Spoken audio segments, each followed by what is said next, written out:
এক সাহাবীর নাম আবু উমামা, নামাজের ওয়াক্ত ছাড়া উনি মসজিদে যেয়ে বসে আছে। বিশ্বনবী বললেন, কিরে আবু উমামা, নামাজের তো ওয়াক্ত হয় নাই, মসজিদে কি?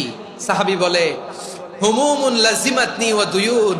নবী গো, ঋণের বোঝায় এমন টেনশনে আছি, ঘরে থাকতে পারলাম না, মসজিদে চলে আসছে। বিশ্বনবী বলেন, আমি কি তোমার এমন একটা দোয়া শিখাবো যেটা পড়লে আল্লাহ তাআলা তোমার ঋণের বোঝা হালকা করে দিবে?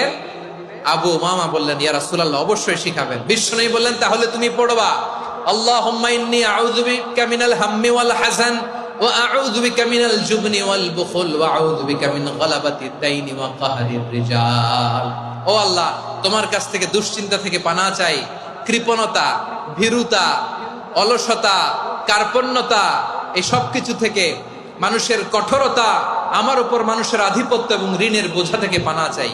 এই দোয়াটা যখন বিশ্বনবী শিখাই দিলেন, আবু উমামা বারবার এই দোয়া পড়েন, আল্লাহুম্মা ইন্নী আউযু বিকা মিনাল হাম্মি ওয়াল হাযান ওয়া আউযু বিকা মিনাল আজজি ওয়াল কাসাল ওয়া আউযু বিকা মিনাল জুবনি ওয়াল বুখল ওয়া আউযু বিকা মিন গালাবাতিদ দাইনি ওয়া কাহরির রিজাল।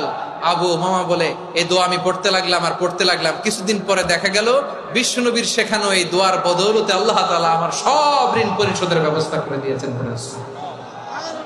পড়বেন পড়বেন।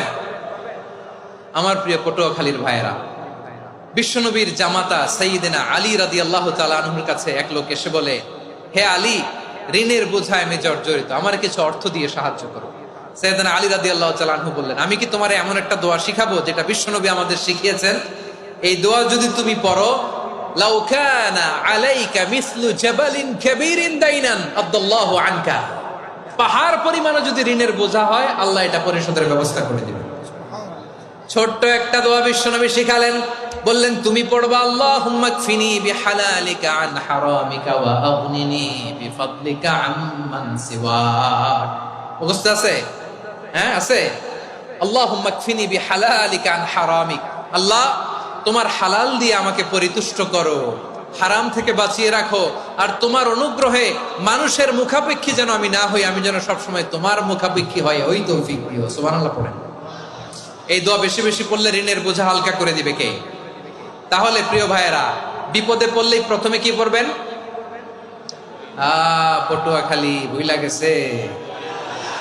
বিপদে পড়লেই প্রথমে ইন্না লিল্লাহ কি বলে নিজেকে আল্লাহর কাছে সঁপে দিতে হয়? হাসবুনাল্লাহ। চরম বিপদে দেয়ালে পিঠ থেকে গেছে, তখন লা ইলাহা ইল্লা আনতা সুবহানাকা ইন্নী কুনতু মিনাজ জালিমিন। এরপরে লা ইলাহা ইল্লাল্লাহুল আযীমুল হালিম, এই দোয়া। আকস্মিক বিপদ, হঠাৎ যেন কোনো বিপদ আমাকে পেয়ে না বসে, এটার জন্য বিসমিল্লাহিল্লাযী লা ইয়াদুররু মা ইসমিহি শাইউন ফিল আরদি ওয়ালা ফিস সামাই ওয়া হুয়াস সামিউল আলিম। সকালে 3 বার, রাতে 3 বার।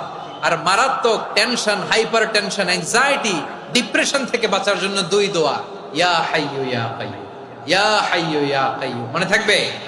আর আল্লাহুম্মা ইন্নী আবদুক, এই দোয়া। ঋণ থেকে বাঁচার জন্য 2 দোয়া, আল্লাহুম্মা ইন্নী আউযু বিকা মিনাল হাম্মি ওয়াল হাযান, এটা। আর আল্লাহুম্মা কফিনি বিহালালিকা আন হারামিকা ওয়া আগনিনি বিফাদলিকা আম্মান সিওয়াক।